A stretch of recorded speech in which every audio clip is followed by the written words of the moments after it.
Hello everyone, welcome to Arvel academy. जैसा कि आप सभी जानते हैं, यूएसए ने वेनेजुएला पे अटैक किया और निकोलस मादुरो को कैप्चर कर लिया गया। साथ में उन्हें न्यूयॉर्क की जेल में रखा गया है। इस वीडियो में इन डिटेल समझेंगे कि इसका impact share market, gold market, साथ में ऑयल मार्केट पे क्या पड़ रहा है, और साथ ही साथ ये भी समझने का प्रयास करेंगे कि भारत पे इसका नेगेटिव क्या इम्पैक्ट पड़ेगा।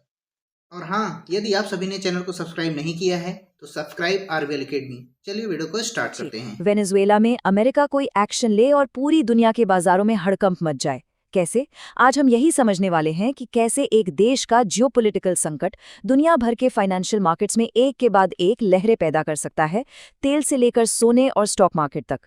तो सवाल ये उठता है कि भाई, एक जगह पर कोई पॉलिटिकल ड्रामा हो और उसका असर पूरी दुनिया के मार्केट्स पर कैसे पड़ सकता है। इसका जवाब ना एक बहुत बड़े नंबर में छिपा है, जो वेनेजुएला को इस पूरी कहानी का सेंटर पॉइंट बनाता है। और वो नंबर है ये। वेनेजुएला के पास दुनिया का सबसे बड़ा प्रूवन ऑयल रिजर्व है, 300 बिलियन बैरल से भी ज्यादा। सोचकर देखिए, सऊदी अरब से भी ज्यादा तेल है इनके पास। अब भले ही आज वो ज्यादा तेल निकाल नहीं रहे, लेकिन भविष्य में इतनी बड़ी सप्लाई को कंट्रोल करने की जो ताकत है ना, बस वही बाजार में डर पैदा करने के लिए काफी है। ठीक है, तो चलिए थोड़ा और डीप में चलते हैं। सबसे पहले ये समझते हैं कि ये पूरा संकट, ये पूरा चेन रिएक्शन आखिर शुरू कहाँ से हुआ। तो हुआ ये कि अमेरिका ने प्रेसिडेंट मदुरो को न्यूयॉर्क में हिरासत में ले लिया।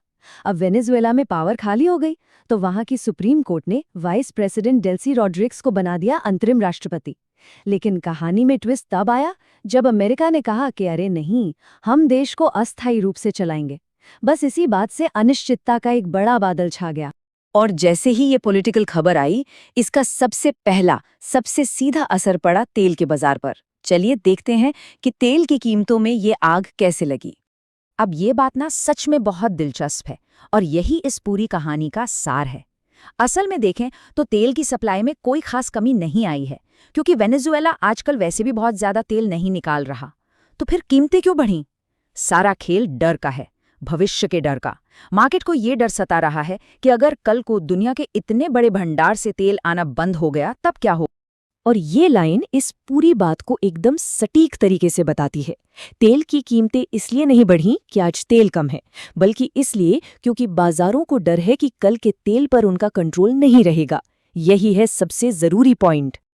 अब देखिए, जब भी दुनिया में इस तरह का डर और अनिश्चितता फैलती है, तो निवेशक क्या करते हैं?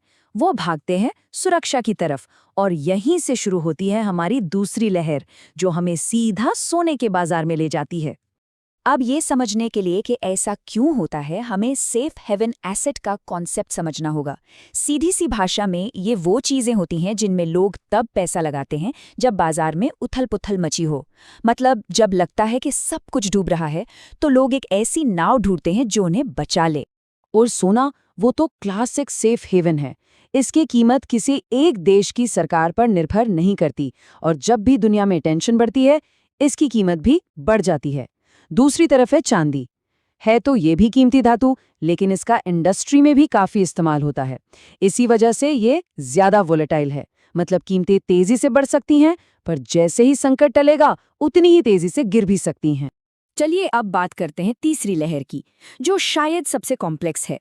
ये लहर इस संकट को सीधे सीधे स्टॉक मार्केट से जोड़ती है। यहाँ ना एक तरह का डोमिनो इफेक्ट काम करता है। पहला डोमिनो गिरा, तेल की कीमतें बढ़ीं। इससे दूसरा डोमिनो गिरा, महंगाई बढ़ने का डर पैदा हुआ। और फिर तीसरा डोमिनो गिरा, निवेशकों ने डर के मारे शेयर बाजार से पैसा निकालना शुरू कर दिया। और बस मार्केट में शुरू हो गई बड़ी बिकवाली। लेकिन देखिए, ऐसे माहौल में हर किसी का नुकसान नहीं होता। कुछ सेक्टर्स के लिए ये अच्छी खबर भी होती है, जैसे अमेरिकी तेल कंपनियां और डिफेंस सेक्टर। इनको तो फायदा होता है। वहीं दूसरी ओर एयरलाइंस, ट्रांसपोर्ट और मैन्युफैक्चरिंग जैसे सेक्टर्स, इनकी लागत बढ़ जाती है, तो इनको सीधा सीधा नुकसान उठाना पड़ता है। तो सवाल यह है कि जब लोग स्टॉक मार्केट से पैसा निकालते हैं, तो वो पैसा आखिर जाता कहाँ है? ये चार्ट हमें यही दिखाता है।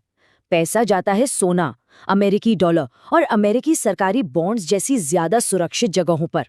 और जाहिर है, जब पैसा मार्केट से बाहर जाता है, तो मार्केट नीचे गिरता है। लेकिन इस संकट का असर सिर्फ कुछ सेक्टर्स या एक दो देशों तक ही नहीं रहता। इसका प्रभाव पूरी दुनिया पर पड़ता है और खासकर जो उभरती हुई अर्थव्यवस्थाएं हैं उन पर तो इसका असर और भी गहरा होता है। जैसे लैटिन अमेरिकी देश, उन पर तो इसका सीधा असर पड़ता है और वहाँ सबसे ज़्यादा उथल-पुथल देखने को मिलती है। एशिया और अफ्रीका में तेल की बढ़ी कीमतों की वजह से अप्रत्यक्ष असर होता है और जो देश तेल इंपोर्ट करते हैं उनके लिए तो ये एक डबल झटका जैसा है। एक तो उन्हें महंगे तेल के लिए ज़्यादा डॉलर चुकाने पड़ते हैं और ऊपर से उनकी अपनी करेंसी भी डॉलर के मुकाबले कमज़ोर हो जाती है। तो अब सवाल उठता है कि आगे क्या? इस संकट का भविष्य कैसा होगा? ये कई चीज़ों पर निर्भर करता है और यहाँ कुछ सिनेरियोज हैं जिन पर हमें नज़र रखनी होगी। पहला सिनेरियो, अगर ये लड़ाई लंबी खिंचती है तो तेल की कीमतें बढ़ती रहेंगी और स्टॉक मार्केट और नीचे जाएंगे। दूसरा सिनेरियो जो कि और भी खतरनाक है, प्रॉक्सी वॉर, मतलब अगर इसमें रूस और चीन भी कूद पड़े तो तेल की कीमतें दुगनी या तिगुनी भी हो सकती हैं। और एक तीसरा ज्यादा उम्मीद वाला सिनेरियो भी है कि अमेरिका वहां उत्पादन को स्टेबलाइज कर ले। अगर ऐसा होता है तो कीमतें कम हो सकती हैं और बाजार वापस नॉर्मल हो सकता है। और ये पूरी कहानी हमें आखिर में एक बहुत बड़े सवाल पर लाकर छोड़ देती है कि आज की इस कनेक्टेड दुनिया में जहां सब कुछ एक दूसरे से जुड़ा है, क्या कोई भी मार्केट सच में जियोपॉलिटिकल घटनाओं के असर से बच सकता है? ये एक ऐसा सवाल है जो सोचने पर मजबूर करता है। दोस्तों, मैं उम्मीद करता हूँ वेनेजुएला क्राइसिस क्या है और इसके क्या इम्पैक्ट पड़ रहे हैं विश्व में, आप सभी को डिटेल में समझ में आया होगा। आप सभी क्या सोचते हैं हमें कमेंट सेक्शन में ज़रूर बताइएगा। वीडियो कैसी लगी है अपना फीडबैक कमेंट सेक्शन में ज़रूर लिखिएगा और जो भी अपडेट होंगी आप सभी के लिए वीडियो लाता रहूँगा। वीडियो देखने के लिए आप सभी का बहुत बहुत धन्यवाद। मिलते हैं नेक्स्ट वीडियो में। जय हिंद दोस्तों।